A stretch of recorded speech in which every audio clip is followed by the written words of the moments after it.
Welcome to my YouTube channel Hafiz Arif Ishaqi. Don't forget to like, comment and subscribe.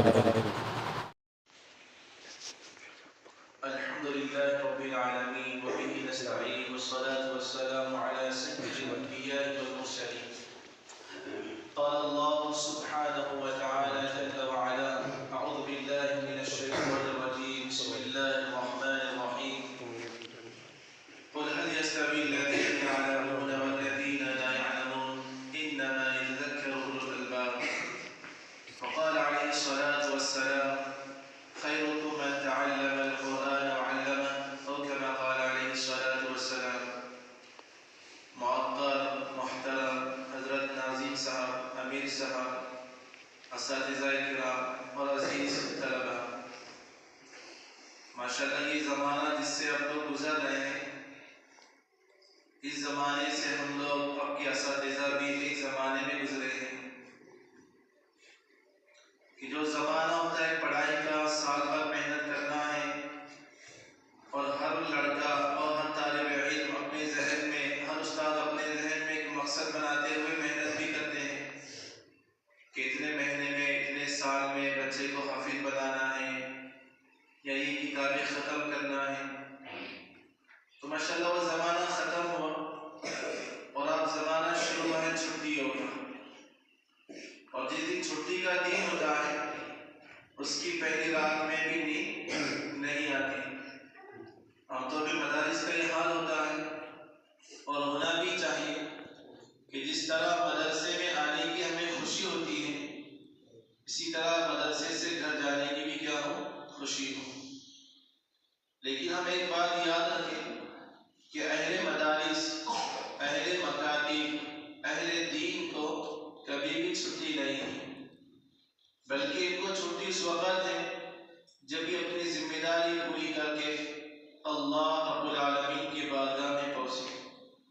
علامہ اقبال رحمۃ اللہ علیہ نے فرمایا کہ مکتب عشق کے انداز نرالے دیکھے، مکتب عشق کے انداز نرالے دیکھے، جس نے سبق یاد کیا اسے چھٹی نہ ملی.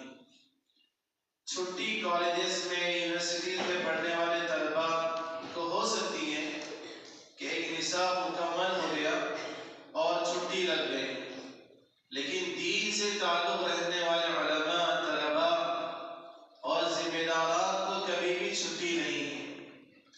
آپ چھٹی اس لیے دی جا رہی ہے کہ جو کتابیں آپ پڑھ رہے تھے یا جو قرآن پاک آپ یاد کر رہے تھے، اب اسے جا کر عوام میں تقسیم کرنا ہے. آپ مدرسہ حضرت ابی بن کعب رضی اللہ تعالیٰ عنہ کے نمائندے ہیں، جسے سفیر کہتے ہیں، لیکن آج کے زمانے میں سفیر لفظ تھوڑا سا الگ استعمال کیا جاتا ہے. اس لیے آپ مدرسے کے نمائندے ہیں، مدرسے کے آپ ترجمان ہیں. آپ کے ذریعے سے ہی آپ کے اساتذہ، آپ کے ذمہ داران اور مدرسے کی تعریف ہوگی.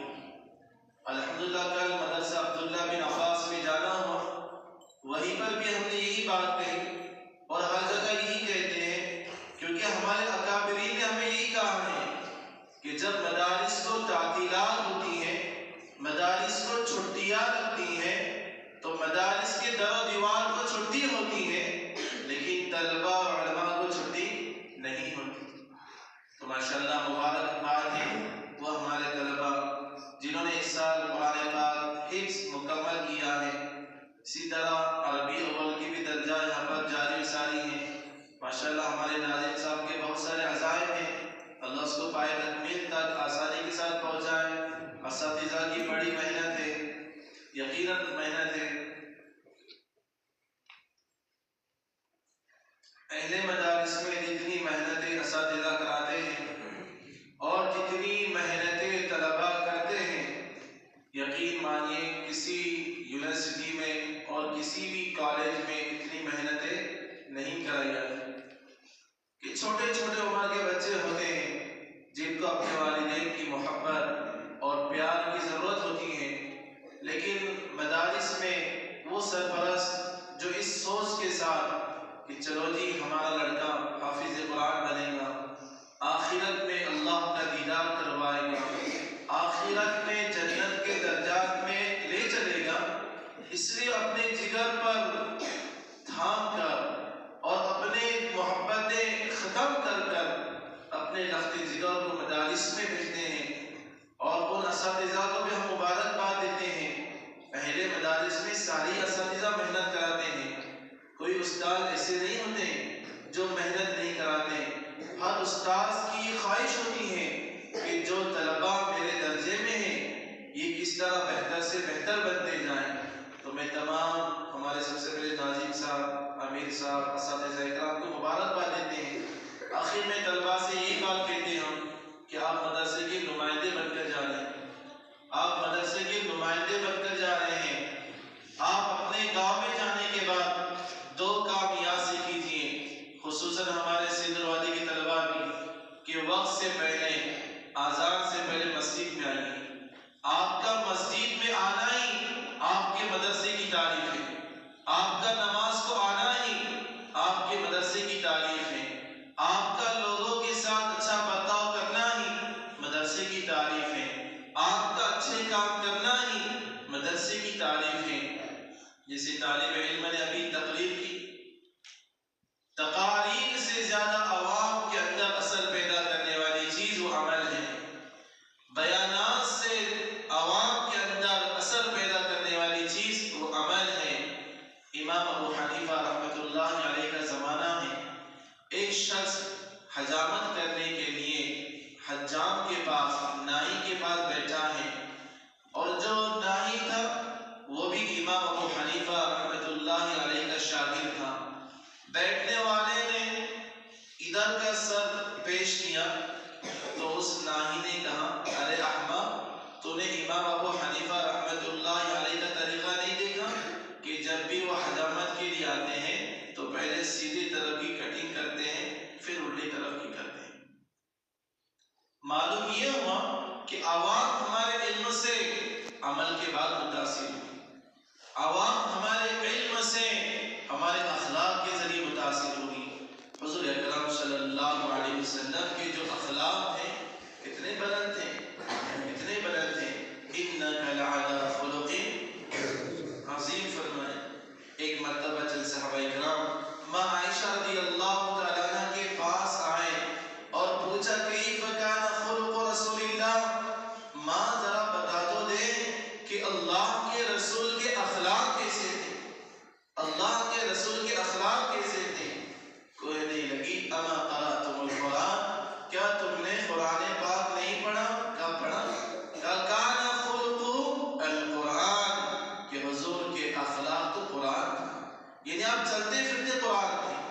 بس یہی چند باتیں تھیں کہ آپ کو چھٹی نہیں ملی، اب تو ذمہ داری لے کر جا رہے ہیں، آپ ذمہ داری لے کر جا رہے ہیں۔ جس طرح جماعتیں اللہ کے راستے میں چلتی ہیں تو امیر صاحب جو ہوتے ہیں جماعت کے، وہ ساتھیوں سے کہتے ہیں، ارے سیدھا رہو جماعت میں ورنہ اپنے گاؤں کی کیا ہو جائے گی؟ بدنامی ہوگی، اپنے سینٹر کی کیا ہوگی؟ بدنامی۔ اس طرح عزیز طلباء، آپ جس علاقے سے بھی ہیں، جہاں پر بھی آپ رہتے ہیں، جس ماحول میں بھی آپ رہتے ہیں، سب سے پہلے اپنے اساتذہ کی محنت کو یاد رکھیں۔ جو اساتذہ نے آپ کو پڑھایا ہے، اب کافی لمبا وقفہ ہے، 2 مہینے کی چھٹیاں، 2 مہینے کی چھٹیاں۔ اگر اس 2 مہینوں میں آپ نے قرآن کو کھول کر نہیں دیکھا اور اس کو یاد نہیں کیا، اور جو اسباب آپ کو پڑھائے گئے، جو کتابیں آپ کو پڑھائی گئی، اگر آپ نے اس کو کھول کر نہیں پڑھا تو یقین مانیے کہ سال بھر کی محنت 2 مہینے میں ضائع ہو جاتی ہے۔ سال بھر کی محنت 2 مہینے میں ضائع ہو جاتی ہے۔ اس لیے جو آپ کے اساتذہ نے رات و دن آپ پر محنت کی ہے، دعاؤں کا اہتمام کیا ہے، اب آپ کی بھی ذمہ داری ہوتی ہے کہ سب سے پہلے مدرسے کی ترقی کے لیے کیا کریں؟ بولو بھائی، کریں گے تو کب کریں گے تو؟ تہجد پہ بھی انعام ہے کس مرتبہ؟ کل انعام وہ سارا دیا گیا مدرسہ عبداللہ بن عباس میں، جو اذان دیتے اس کو بھی انعام، جو کھانا بناتے ان کو بھی انعام، جو باری کرتے ان کو بھی انعام، جو صفائی کرتے ان کو بھی انعام۔ انعام کی شکلیں الگ تھی لیکن سب کو انعام دیا گیا. تو شاید تہجد پہ بھی انعام ہے کیا مدرسے میں؟ سب کو تعجب ہے تہجد میں. تو سب اپنے مدرسے کے لیے دعا کریں گے انشاءاللہ. آپ کے جو اساتذہ نے پر محنت کی ہے، یقین مانیے ماں باپ اتنی محنت نہیں کرتے، اس سے الگ اساتذہ بچوں کے بنانے کی محنت کرتے ہیں. آخری بات کہتا ہوں کہ امام ابو یوسف رحمۃ اللہ علیہ یہ بہت بڑے فقیہ گزرے ہیں، بڑے اللہ والے گزرے، سمجھنے کے لیے بڑے مولانا گزرے ہیں. ان کی والدہ کپڑے دھویا کرتی تھی، ان کی والدہ کپڑے دھویا کرتی تھی، یتیم تھے. امام ابو حنیفہ رحمۃ اللہ علیہ انہیں اپنے ساتھ پڑھانے لے گئے، یعنی ان کو پڑھاتے تھے. ایک دن ماں آئی اور کہنے لگی ابو حنیفہ آپ کو کچھ کام وغیرہ ہے کیا؟ نہیں ہے، یہ یتیم بچہ ہے، میں کپڑے دھوتی ہوں، یہ بھی اگر میرے ساتھ رہے گا، کپڑے دھوئے گا، دھوبی کا کام کرتے تھے تو ہمیں پیسے ملیں. امام ابو حنیفہ نے کہا کہ او ماں، کیا تو یہ پسند نہیں کرتی کہ تیرا بیٹا ایک دن بادشاہ وقت کے ساتھ کاجو اور بادام کھائے؟ ہم سب کاجو بادام کھانا پسند کرتے ہیں، لیکن اس سے پہلے کہتے نا ہمارے مدارس میں کہے کہ چنے چاول بنتے ہیں. تو جو لوہے کے چنے چاوتے ہیں کیونکہ دانت بھی مضبوط ہو جاتے ہیں، تو پھر کاجو بادام کھانا بھی کوئی مسئلہ. تو ایک وقت آیا کہ ہارون رشید رحمۃ اللہ علیہ کے ساتھ امام ابو یوسف رحمۃ اللہ علیہ کھانا کھانے. اس لیے سارے طلبہ مدرسے کے لیے دعا کریں گے انشاءاللہ، اساتذہ کے لیے دعا کریں.